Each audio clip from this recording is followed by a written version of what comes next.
Sidang pra-peradilan, kita akan simak bagaimana pernyataan dari kuasa hukum dari Peggy Setiawan berikut ini. Keterangan saksi siapa yang mengatakan Peggy Setiawan adalah Peggy Peron?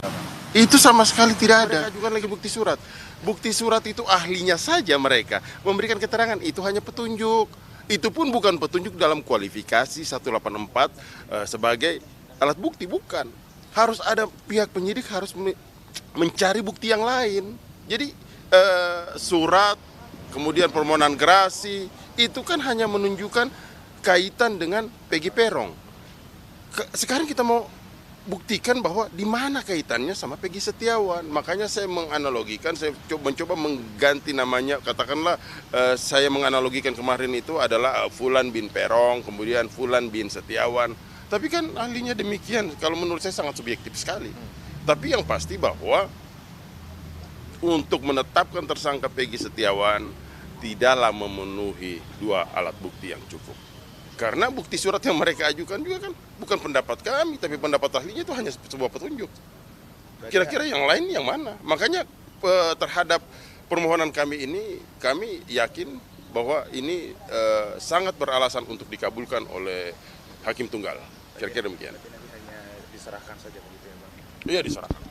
Diserahkan saja. Bang Insang, boleh kemarin kan ahli pidana yang dihadirkan oleh Polda Jawa Barat ini sepertinya kurang puas dari pihak Peggy Setiawan melihatnya bagaimana? Sebenarnya bukan kurang puas, tapi kalau ahli-ahli seperti ini yang kemudian dihadirkan, ini tidak memberikan edukasi kepada publik.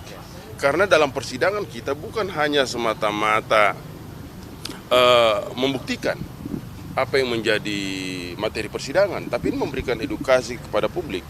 Apalagi dia hadir di dalam rangka membuktikan, kemudian selaku ahli, artinya orang yang memiliki pengetahuan terhadap hukum itu jauh atau lebih tinggi. Tapi faktanya rasa-rasanya dengan keahlian kemarin yang bersangkutan, kalau saya sejajarkan sama mahasiswa-mahasiswa fakultas hukum yang baru sarjana hukum, kayaknya beda-beda tipis itu.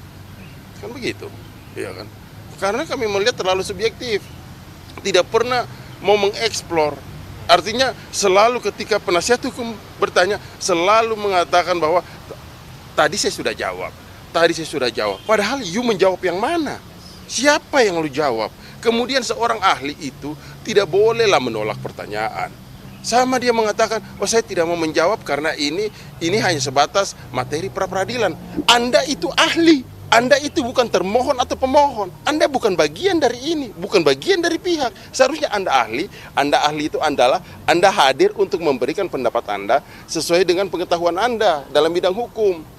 Bukan justru Anda mengatakan ini saya nggak mau jawab karena ini hanya sebatas pra-peradilan. Oh tidak seperti demikian. Itu kan keliru itu pendapat-pendapat ahli dengan mengatakan seolah-olah dia adalah pihak. Ya kalau dia munculkan keterangan seperti itu, maka kami menduga apakah ini memang terkolaborasi dengan pihak termohon sehingga keterangannya tidak memberikan subjektif, keterangannya tidak memberikan netral. Ini kan sama sekali tidak memberikan edukasi kepada masyarakat atau publik. Kira-kira demikian. Tadi sekali lagi penegasan, Bang, bahwasannya pihak dari kuasa hukum ini optimis untuk... Oh, sangat optimis, aku yakin, karena keyakinan kami berangkat dari fakta-fakta persidangan, kemudian berangkat dari bukti-bukti yang ada, sampai tahap terakhir kami menyimpulkan bahwa Polda Jawa Barat tidak memiliki dua alat bukti untuk menetapkan Peggy Setiawan menjadi tersangka. Kemudian juga jelas sekali kemarin bahwa dalam penetapan DPO-nya juga demikian, penyitaannya pun juga ahlinya sendiri mengatakan bahwa itu bertentangan dengan hukum. Jadi seperti apa ini? Memang sejak awal ini terlalu dicari-carikan, terlalu dicocok-cocokkan. Makanya ini kami dalam materi pra-peradilan ini sebenarnya secara substansinya adalah kita mengkoreksi kinerja kepolisian. Karena yang kami harapkan adalah aparat penegak hukum menjalankan tugas secara fairness. Jangan mencocok-cocokkan apa yang dialami oleh Peggy Setiawan ini terlalu dicocok-cocokkan, kemudian dicarikan bukti bagaimana yang Peggy Setiawan ini bisa masuk dalam bui. Kan tidak seperti itu. Tidak pantaslah seperti itu. Peggy Setiawan ini orang yang tidak berdaya.